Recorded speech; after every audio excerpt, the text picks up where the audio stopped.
Hello friends and welcome back to subject learners. तो दोस्तों, आज के इस वीडियो में हम लोग कवर करेंगे रॉबर्ट फ्रॉस्ट की एक पोएम डस्ट ऑफ स्नो को। इस पर्टिकुलर पोएम में पोएट ने नेचर की इनसिग्निफिकेंट इवेंट्स के बारे में बात की है। Insignificant events means unimportant events. और इनसिग्निफिकेंट इवेंट्स से मेरा क्या मतलब हुआ? मतलब कि उन चीज़ों के बारे में रॉबर्ट फ्रॉस्ट ने बात की है जिनके बारे में लोगों को बात करना अच्छा तक नहीं लगता, जिनके बारे में लोग बात करना ही नहीं चाहते, या कोई उनके बारे में बात करना कोई मतलब इम्पॉर्टेंट नहीं समझता है।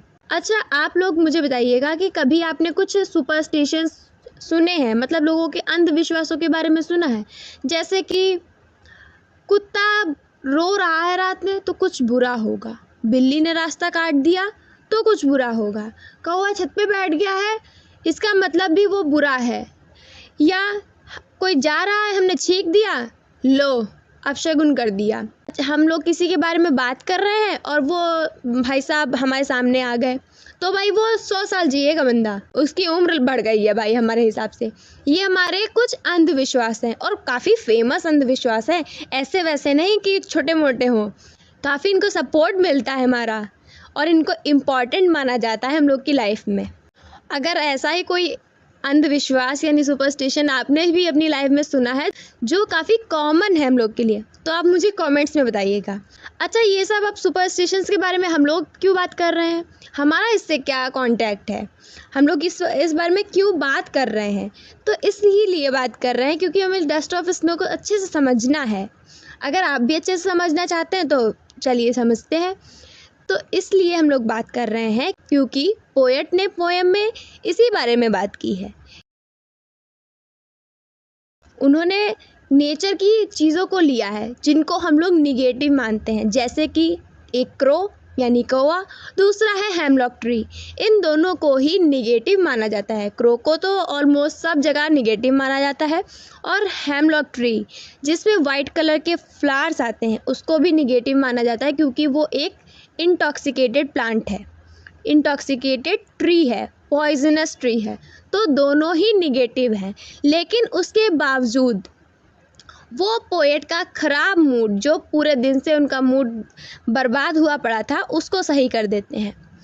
इसी वजह से पोएट इनके बारे में एक पोएम लिखते हैं और दिखाते हैं ये चीज़ कि कैसे कोई भी चीज़, नेचर की कोई भी चीज़ हमें हील कर सकती है। उसके अंदर ये पावर है कि वो हमें हील कर सकती है, हमारे मूड को चेंज कर सकती है, एक सैड डे को एक हैप्पी डे बना सकती है और हमारे दिन को बर्बाद होने से बचा सकती है। तो अब हम लोग पोएम को लाइन बाय लाइन डिस्कस करेंगे। काफ़ी छोटी सी पोएम है और इसका एक्सप्लेनेशन भी काफ़ी छोटा सा है, लेकिन मीनिंग इसका काफ़ी डीप है। The way a crow shooks down on me. तो जिस तरह से एक कौवे ने मुझ पर गिराया, क्या गिराया? The dust of snow from a hemlock tree.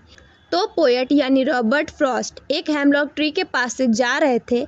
उसी टाइम एक कौवा उस हेमलॉक ट्री पे बैठा होगा, उसने कुछ मूवमेंट किया तो उस पेड़ से कुछ स्नो गिरी आके, पोएट के ऊपर गिरी आके। आगे क्या होता है अब हम लोग देखते हैं। Has given my heart a change of mood.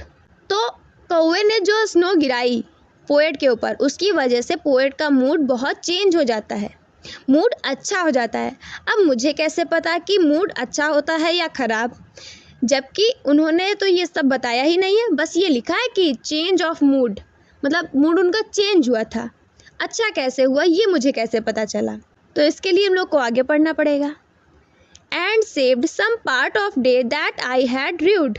तो पोएट कहते हैं उसने मेरा मूड चेंज कर दिया और उस दिन का बचा हुआ हिस्सा, जो पार्ट मेरा बचा हुआ था, यानी कि हो सकता है शाम हो और शाम से रात तक का पार्ट बचा हुआ था ना उस दिन का, तो वो दिन उसने, उस कौवे ने और उस हेमलॉक ट्री के ऊपर जो स्नो थी उसने मेरा दिन बचा लिया, जिसको ऑलमोस्ट मैं पूरा वेस्ट कर चुका था, पूरा बर्बाद कर चुका था।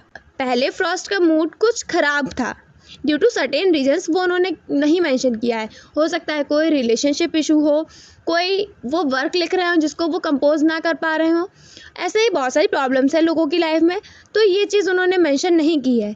लेकिन उस पर्टिकुलर इंसिडेंट ने उनका मूड बहुत ही ज़्यादा चेंज कर दिया, जिसकी वजह से उनके दिन का कुछ हिस्सा वेस्ट होने से बच जाता है। अभी तक सुपरस्टिशन जैसी कोई भी चीज़ इस पोएम में नहीं आई है, या कह सकते हैं कि क्लियर वर्ड्स में नहीं आई है, बट डीप डाउन सारी बातें कहीं ना कहीं उसी चीज़ से रिलेटेड है, क्योंकि पोएट ने क्रो और हेमलॉक ट्री जैसी निगेटिव चीज़ों को लिया है अपनी पोएम में। हालांकि ये दोनों ही किसी और चीज़ से रिप्लेस की जा सकती थी। उस बर्ड को किसी एक सुंदर सी बर्ड से रिप्लेस कर सकते थे, हेमलॉक ट्री को किसी भी सुंदर ट्री से रिप्लेस कर सकते थे, जैसे कि चेरी ब्लॉसम हो गया, एप्पल ट्री हो गया, क्रिसमस ट्री हो गया। हेमलॉक ट्री को ही क्यों लेना था इनको, जबकि वो तो निगेटिव है।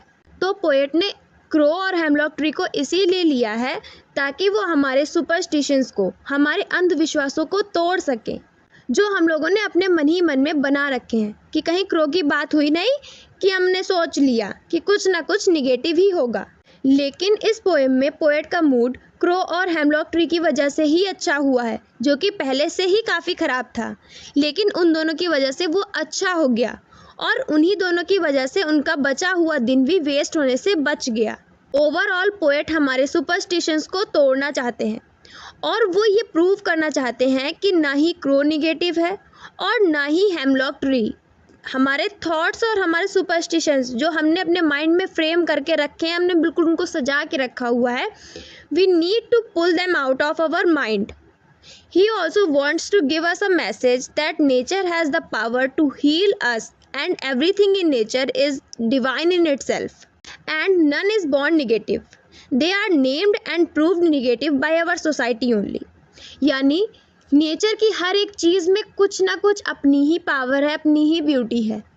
कोई भी चीज़ निगेटिव नहीं है। नेचर ने किसी चीज़ को ऐसे नहीं भेजा है कि कौवा भेजना है तो वो निगेटिव को सिंबलाइज करेगा, हेमलॉक ट्री लगा दिया है तो वो किसी न किसी निगेटिविटी को सिंबलाइज करेगा।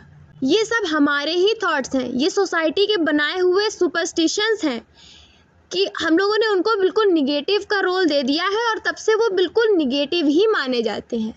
कोई भी बर्ड, कोई भी ट्री, कोई भी ह्यूमन बीइंग निगेटिव नहीं है। अब कुछ जगह पे हम लोग ये मान लेते हैं कि अगर बेबी बॉर्न हुआ और उसकी मदर की डेथ हो गई तो वो बच्चा निगेटिव था, उसने अपनी मदर को खा लिया। ये चीज़ हमारे दिमाग में रहती है, ये हमारी सोसाइटी में पनपती हैं, ये सारी बातें हम लोग की सोसाइटी में होती हैं। नेचर ना ऐसा कुछ करता है और ना ही वो ये सब प्रूव करना चाहता है। ये हमारी ही सोसाइटी है जिसने चीज़ों को इतना निगेटिव बना दिया है, जिसकी वजह से जब हम ऐसी कोई बात सुनते हैं तो ऑटोमेटिकली हम लोग उसी तरीके से सोचने लगते हैं। और इसी के साथ पोएम कंप्लीट होती है। वीडियो का लाइक टारगेट है 300 लाइक्स। अगर वीडियो अच्छा लगा हो तो लाइक और शेयर करिएगा, प्यारा सा कमेंट करिएगा, और चैनल को सब्सक्राइब तो करना ना ही भूलें। Thanks for watching and have a nice day.